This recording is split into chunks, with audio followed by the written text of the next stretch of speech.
Hey, Conf. So I know you had a question about how to record a note on your MIDI keyboard that might be out of reach. So I'm going to show you a few ways to do it. So first, I'll just show you like an example chord progression. So we have like an example problem to work with, and then I can show you like some ways around it. Okay. Um, so before that though, I just wanted to absolutely make sure that you've discovered the octave key on your MIDI keyboard, because that's like, you know, pretty essential. So we have the same keyboard in terms of 25 keys. All right. So it's 25 keys like end to end. And sorry about the awkward camera over here. I just have to hold it over here so you can see the keyboard. So if I was to play a really simple chord progression, let me just share my screen so you can hear sound. Okay. So firstly, like let's say I play a chord. Hear it. If I want to play it up an octave, meaning like up, you know, an octave is like plus 12 semitones, or the same scale but up on the keyboard. I'm guessing you know what that is. You can just go octave plus over here. Okay, let me know if I've confused you and you don't know what an octave is and all that stuff. I can explain it to you. All right, so OCT plus. I've looked up your keyboard, you have the same thing. So if you're octave plus, okay, you immediately go up an octave. Hit it again, you go up another octave. Go down. Okay, so yeah, firstly, if you haven't discovered that, that's how you get past, like, you know, I want to play past that note. Okay, go past that note, you hit octave plus, and now you go past that note. All right. Yeah, so that's like for starters. Anyway, let's say you want to play a chord progression and you have something out of your reach though. Okay, and you want to like get it in the same recording or whatever. So an example chord progression here would be very simple. Actually, just so you can, yeah. So on the screen, you'll be able to see what notes I'm playing if you want to follow along at home. And then on this camera, you can see like my keyboard, but they're both doing the same thing. Okay. E minor, G major, F major, A minor. Okay, super simple. So let's say I want to record that. But the thing is, I want it to be an octave higher. Okay, well, the easiest thing to do is just hit octave plus, of course, and then I fixed it, right? So that's definitely an easy way to do it. But let's say, obviously, you know, like if you've hit this problem, I'm guessing you've hit the point where there are a few more notes that you want to play. Like you want to start over here and then go over there and come back and all that sort of stuff. So I'll show you how to do that. But anyway, yeah, easiest option, hit octave plus. If not, you know, the problem that you'll face when you try and play that same thing over here is E minor is fine, E, G, B, and E, G, and B. But if you try and play G major, you can get the G and the B, but you can't get the D, because the D is the next note after C in the scale. So that's a problem. Then I can go back and finish it. But that one note, the D, is out. Okay. So here's what I can do. I can record it on the left part of my keyboard because you know, it's able to fit that note, and that's fine. And then I can, you know, I can look at the options, like what are the options I have. So this is option one. I can fix the MIDI after the recording. So I'll show you what that means. First, let me just record it on the left half of my keyboard.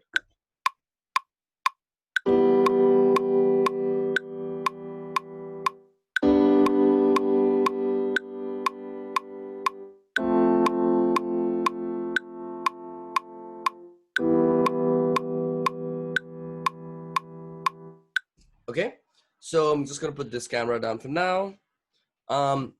So option one, fix the MIDI after the recording, just means if you can play it in the lower octave, it's really easy to shift MIDI afterwards.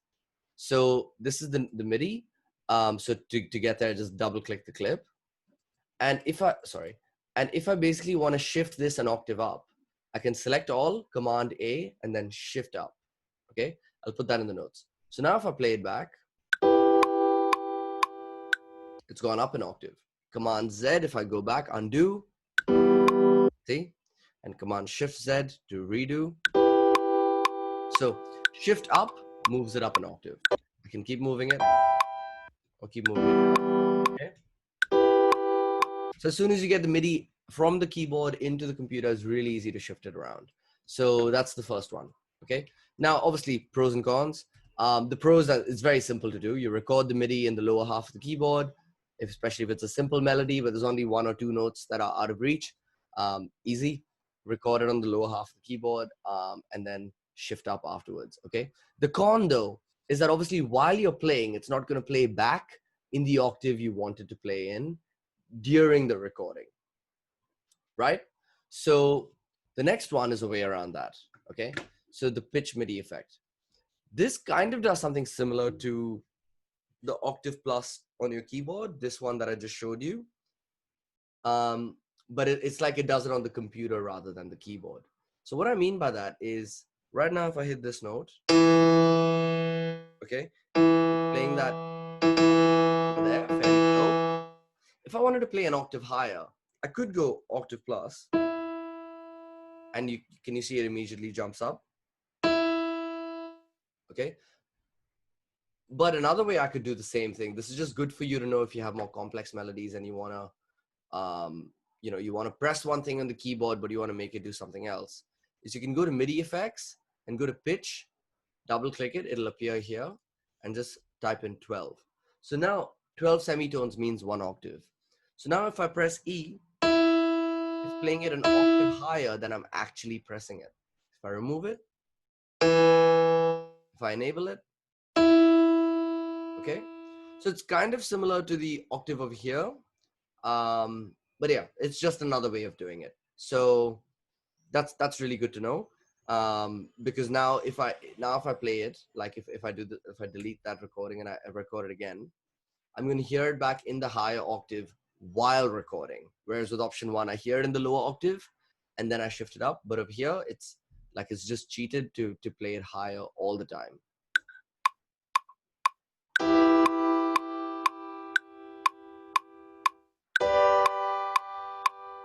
Cool. So all the notes are 1 octave higher.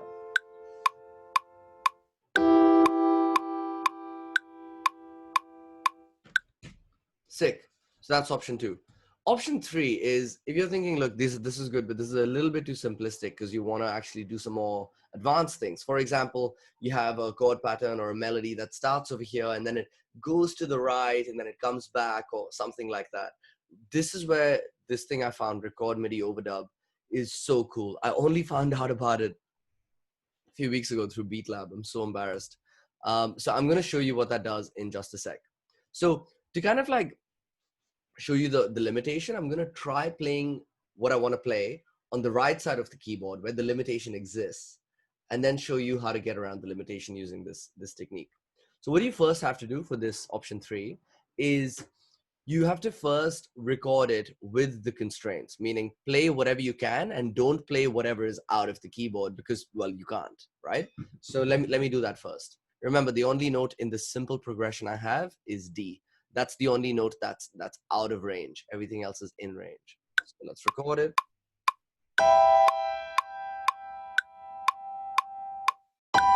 So that's where I would usually hit D, but I can't.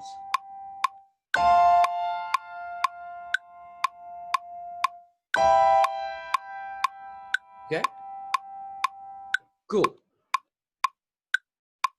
So I can see here in the MIDI, it's pretty clear that I was trying to play triads, which means chords of 3. And I've played them throughout, but obviously the limitation was in the second chord over here, where there should be a third note, and that note should be D, but I can't play it because I don't have the range to do it. So if I was to normally just record over this and play anything on or even just play nothing, watch what happens, right? If I just arm the track and hit record, it's overwriting, it's deleting, for the lack of a better word, what's happening. I didn't play anything though. If I was to play something while I did it, see what happens now.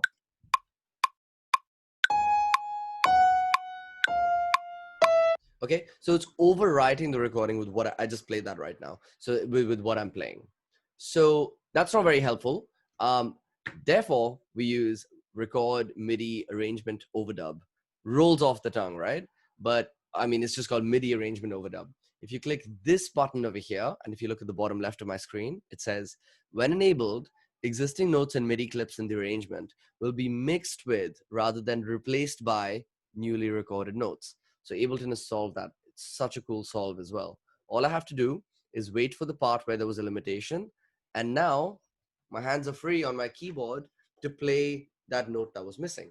So what was the note that was missing? It was D. But that's obviously an octave lower than it should be, because remember I was trying to play it high. I'm trying to reach that D in the next octave. So I'll just go octave up. And now I found the note. So the track arrangement overdub is on, and I hit record, and I just wait till that part, and I play D. Not gonna overwrite. Great. And then now. Sweet. Fixed.